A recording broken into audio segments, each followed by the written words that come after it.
അധ്യാത്മ രാമായണം അയോധ്യാകാണ്ഡത്തെ അടിസ്ഥാനമാക്കിയുള്ള പ്രധാന ചോദ്യങ്ങളും ഉത്തരങ്ങളും. പുത്രന്റെ അഭ്യുദയത്തിനായി കൗസല്യാദേവി നടത്തിയത് ഏതു പൂജയായിരുന്നു? ലക്ഷ്മി പൂജ. മന്ധര പറഞ്ഞ സന്തോഷവാർത്ത കേട്ട് കൈകേയി അവൾക്ക് സമ്മാനിച്ചത് എന്ത്? സ്വർണച്ചിലങ്ക.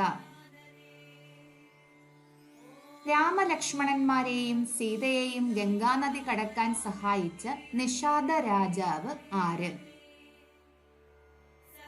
ഗുഹൻ.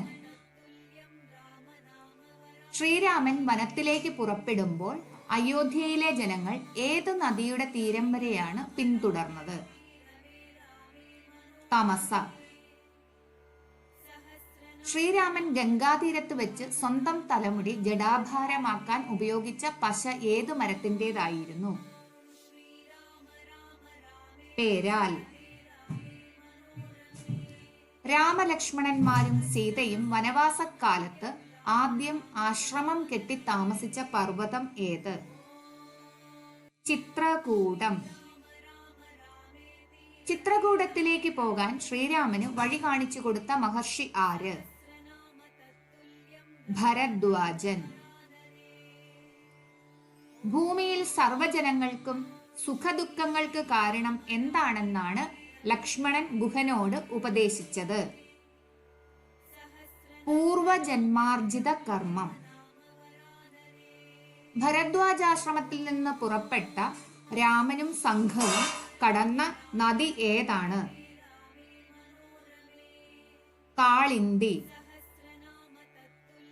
ചിത്രകൂട പർവ്വതത്തിൽ വെച്ച് ശ്രീരാമൻ സന്ദർശിച്ച മഹർഷി ആര്? വാൽമീകി. ഗംഗാതീരത്ത് വാസത്തിനായി ശ്രീരാമനും സംഘവും എത്തിയ സ്ഥലം ഏതാണ്?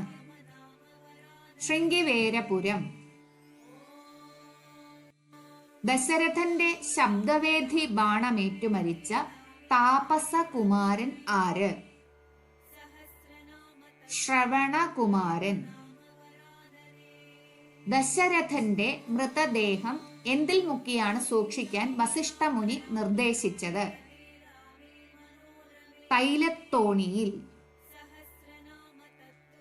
ഏത് നരകത്തിൽ നിന്ന് താതനെ ത്രാണനം ചെയ്യുകയാൽ പുത്രനെന്ന ശബ്ദം വിധാതാവ് വിധിച്ചു? പുന്നാമ നരകത്തിൽ. രാമനും സീതയും ലക്ഷ്മണനും കാൽനടയായി പോകുന്നത് കണ്ട് വനത്തിലേക്ക് കൂടെ പോകാൻ തയ്യാറായ പൗരജനങ്ങളോട് സംസാരിച്ചതാര്? വാമദേവൻ. സീതയ്ക്ക് മരവുരി നൽകിയതിൽ കോപത്തോടെ കൈകേയിയെ ഭർസിച്ചത് ആര്? വസിഷ്ഠ മഹാമുനി. ഭർത്താവിനെ കൊന്ന കൈകേയി ഇതുമൂലം ഏതു നരകത്തിൽ വീണു പോകുമെന്നാണ് ഭരതൻ പറയുന്നത്? കുംഭീപാകം. പിതൃതർപ്പണത്തിന്റെ ഭാഗമായി 12-ാം ദിവസം നൽകിയത് എന്താണ്? പിണ്ഡം.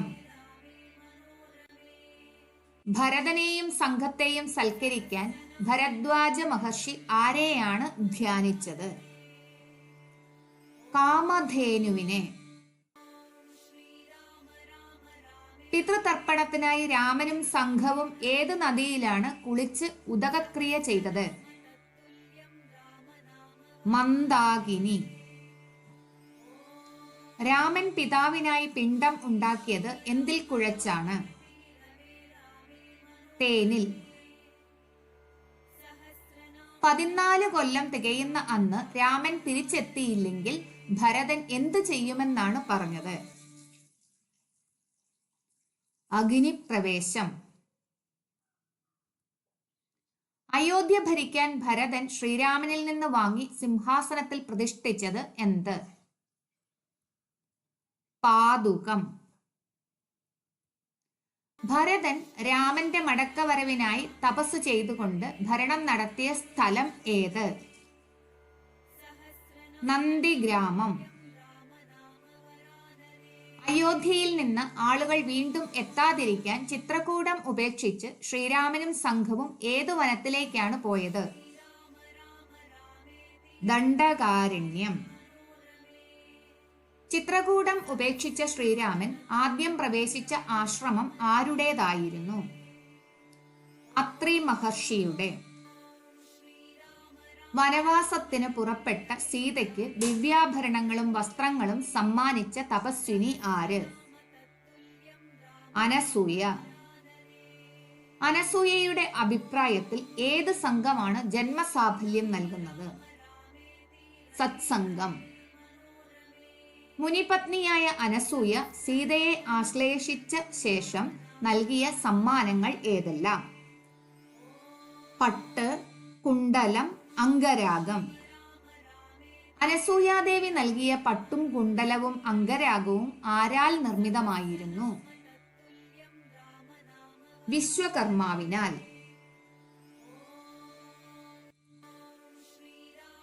രാമായണത്തിലെ ത്യാഗത്തിന്റെയും ധർമ്മത്തിന്റെയും മഹത്വം വിളിച്ചോതുന്ന അയോധ്യാകാന്ഡത്തെ ആസ്പദമാക്കിയുള്ള ഈ ക്വിസ് നിങ്ങൾക്കെല്ലാവർക്കും ഇഷ്ടപ്പെട്ടു എന്ന് കരുതുന്നു. നിങ്ങളുടെ സ്കോർ എത്രയായിരുന്നു എന്ന് താഴെ കമന്റ് ബോക്സിൽ രേഖപ്പെടുത്താൻ മറക്കരുത്. ഈ വീഡിയോ ഇഷ്ടമായെങ്കിൽ ലൈക്ക് ചെയ്യുക. രാമായണത്തെക്കുറിച്ച് കൂടുതൽ അറിയാൻ ആഗ്രഹിക്കുന്ന നിങ്ങളുടെ കൂട്ടുകാർക്കായി ഷെയർ ചെയ്യുക. ഇതുപോലുള്ള കൂടുതൽ വീഡിയോകൾക്കായി ഈ ചാനൽ സബ്സ്ക്രൈബ് ചെയ്ത് ബെൽ ഐക്കൺ എനേബിൾ ചെയ്യുക. അടുത്ത കാണ്ഡവുമായി വീണ്ടും കാണാം. നന്ദി, നമസ്കാരം.